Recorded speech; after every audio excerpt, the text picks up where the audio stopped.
Il est 19h30 sur Grand Lille TV, bonsoir à tous, bienvenue sur notre antenne, merci de votre fidélité. 19h30, c'est l'heure du flash.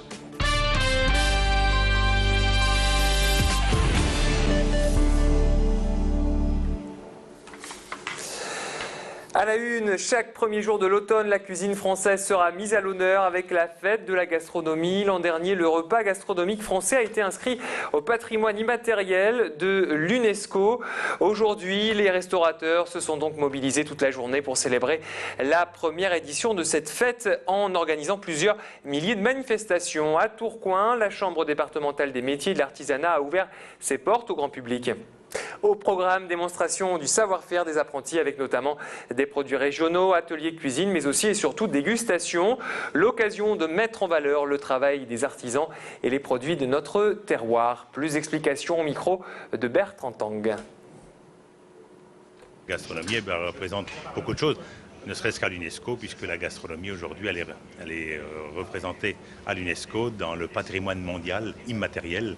Et c'est important parce que la France, sans la gastronomie, c'est plus la France. La fête de la gastronomie, elle nous permet aussi de faire découvrir pas mal de choses, mais faire aussi se rappeler des choses comme un goûter, par exemple, ce qu'on fait moins aujourd'hui, avant goûter, avant petit déjeuner.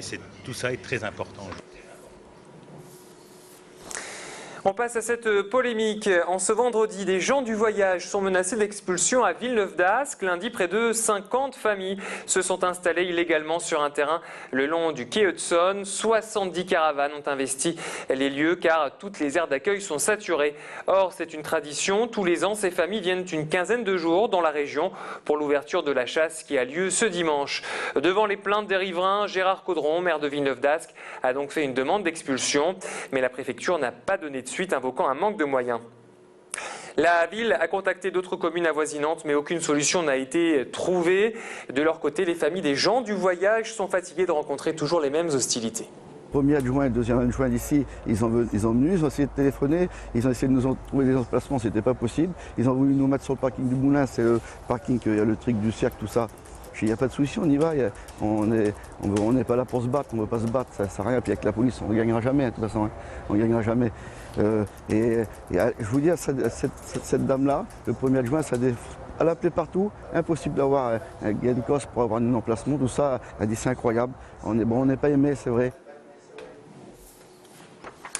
Une idée de sortie pour ce week-end. Un an après sa réouverture, le LAM de Villeneuve-d'Ascq continue de nous surprendre. À partir de demain, le Lille Métropole Musée d'Art Moderne vous propose la toute première rétrospective en France d'André Lanskoï.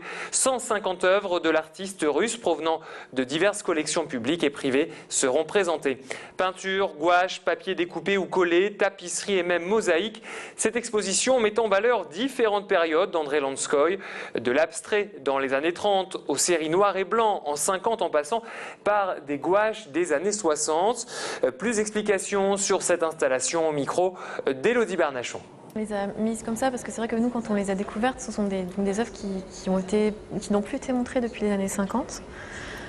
Lanskoï les appréciait beaucoup et puis Roger Dutilleul, qui était donc son mécène, les appréciait énormément et donc il les a exposées à peu près à ce moment-là dans les années 50. Et depuis, elles n'ont plus été montrées. Et donc elles sont dans des collections particulières et quand on les a découvertes, vraiment c'était tellement le festival des formes et des couleurs qu'on a été tout à fait séduite par ces réalisations. Donc le choix était difficile parce qu'on en a vu beaucoup et donc on a décidé qu'on allait les présenter comme ça pour que le visiteur puisse aller voir, choisisse un peu, regarde. Lille, vous connaissez forcément la ville, mais avez-vous déjà écouté le groupe de musique qui porte le même nom? Hier soir, ambiance électrique au Biplan, dans le quartier de Oisem. Ces 4 rockers dans le vent ont donné un concert de lancement de leur tout premier album éponyme. Lille a su s'entourer des plus grands. Ce premier opus a été enregistré sous la direction de Phil Délire, qui a travaillé avec Ala Bachung ou encore Zazie. Plus d'explications sur les musiques engagées de ce groupe. Lille au micro de notre reporter Macha Grunessen. C'est résolument rock, bien sûr, comme on peut l'entendre, mais c'est aussi la chanson, c'est aussi un texte, c'est chanté en français, c'est pas anodin. Si on chante en français, c'est parce qu'on a des choses à dire. L'ambiance qui va ressortir, c'est une ambiance très réaliste. celle d'un monde qui se déshumanise et dans lequel on va essayer d'aller chercher un peu d'humanité, pour ce qu'il en reste, un peu de lumière, un peu de chaleur, un peu d'amour. Et on termine ce flash avec un peu d'humour et de fraîcheur. Les toilettes japonaises débarquent dans la métropole. Il y a 1 an et demi, une société lilloise s'est lancée dans la commercialisation de ce produit d'un tout nouveau genre. Contre toute attente, elle rencontre un immense succès. Alors concrètement, en quoi consistent ces toilettes japonaises? Avec ce système, oubliez le papier hygiénique. Il est remplacé par un jet d'eau qui nettoie vos parties intimes. Le tout est ensuite séché, de quoi peut-être vous déstabiliser, mais ce système serait plus écologique et hygiénique. Plus explications au micro de notre journaliste Élodie Bernachon. Alors, l'avantage principal, c'est l'aspect écologique, c'est-à-dire que vous n'utilisez plus de papier toilette. Il faut savoir qu'on abat à peu près 10 millions d'arbres par an pour l'utilisation seule du papier toilette. Donc, l'aspect écologique pour le papier toilette. L'eau également, vous divisez par 4 votre consommation d'eau. C'est-à-dire qu'au lieu de consommer 12 litres d'eau, vous consommez 3 litres d'eau. Donc écologique, hygiénique, puisque vous vous lavez au lieu de vous essuyer, et surtout le bien-être, comme je l'ai expliqué tout à l'heure, avec les fonctions massage notamment.